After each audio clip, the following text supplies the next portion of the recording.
Dulu, Cina dikenal sebagai negara miskin, tertutup, dan ketinggalan zaman. Tapi sekarang, mereka menjadi salah satu negara paling kuat di dunia. Teknologi, ekonomi, militer, semuanya berkembang pesat. Bagaimana mereka bisa berubah begitu cepat? Apa dampaknya buat dunia, termasuk Indonesia? Dan apa yang harus kita lakukan sebagai generasi muda?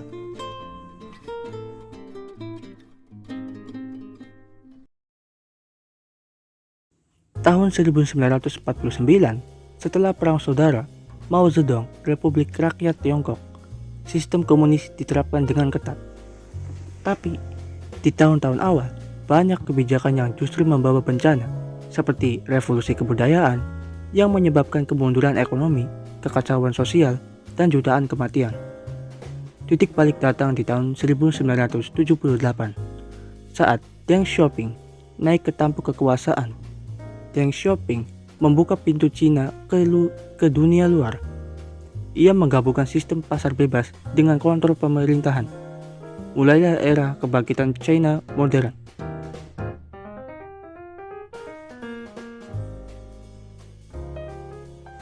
Ada beberapa alasan kenapa Cina bisa menjadi negara maju.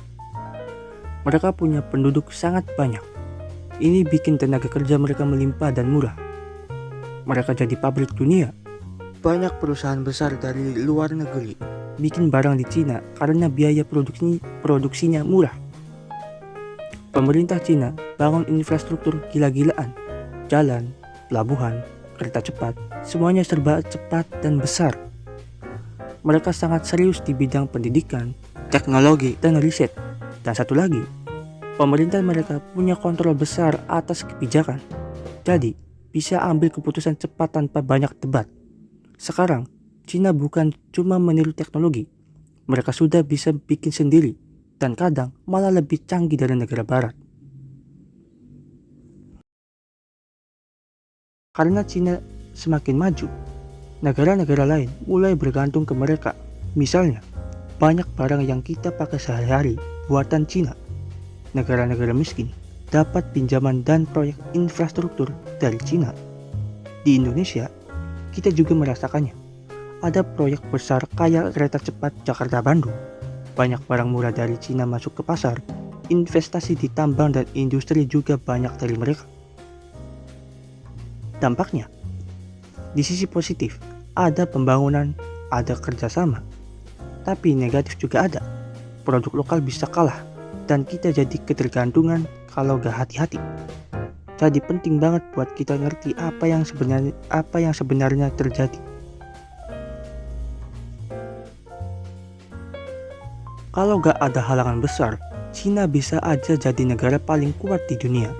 Mereka udah kuat di ekonomi, teknologi, dan mulai mengejar kekuatan militer juga. Tapi mereka tetap punya tantangan. Jumlah orang tua makin banyak, generasi muda makin sedikit. Banyak negara gak suka cara Cina main politik. Hubungan dengan negara-negara barat sering tegang. Meski begitu, satu hal yang pasti, Cina serius. Mereka gak main-main. Mereka punya rencana jangka panjang. Dan pelan-pelan mereka jalankan.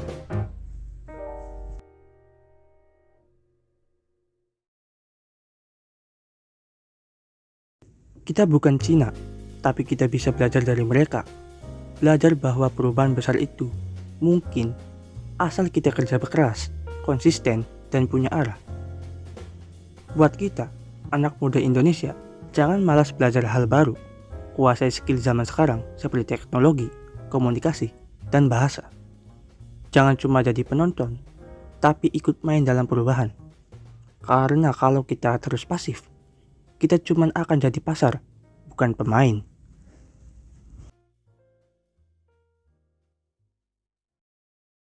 Cina membuktikan bahwa negara miskin bisa berubah dalam waktu beberapa dekade. Mereka jadi negara kuat yang ditakuti dunia. Sekarang, dunia berubah cepat dan kita harus siap. Kalau enggak, kita akan tertinggal jauh. Cina bukan sukses dalam semalam. Mereka bangkit lewat proses panjang, penuh krisis, eksperimen, dan kerja keras. Kuncinya ada di visi jangka panjang, kerja kolektif, fokus ke teknologi dan pembangunan. Tapi, kemajuan mereka juga membawa tantangan buat negara lain, termasuk kita di Indonesia. Kita bisa lihat ini sebagai ancaman atau sebagai pelajaran. Pelajaran bahwa dunia terus berubah. Dan kalau kita diam saja, kita hanya akan jadi penonton di panggung sejarah. Sekarang, pilihan ada di tangan kita. Kalau kalian setuju bahwa generasi muda Indonesia harus bangkit, bantu share video ini ke teman-teman kalian. Dan jangan lupa subscribe buat bahasan sejarah dan wawasan dunia lainnya.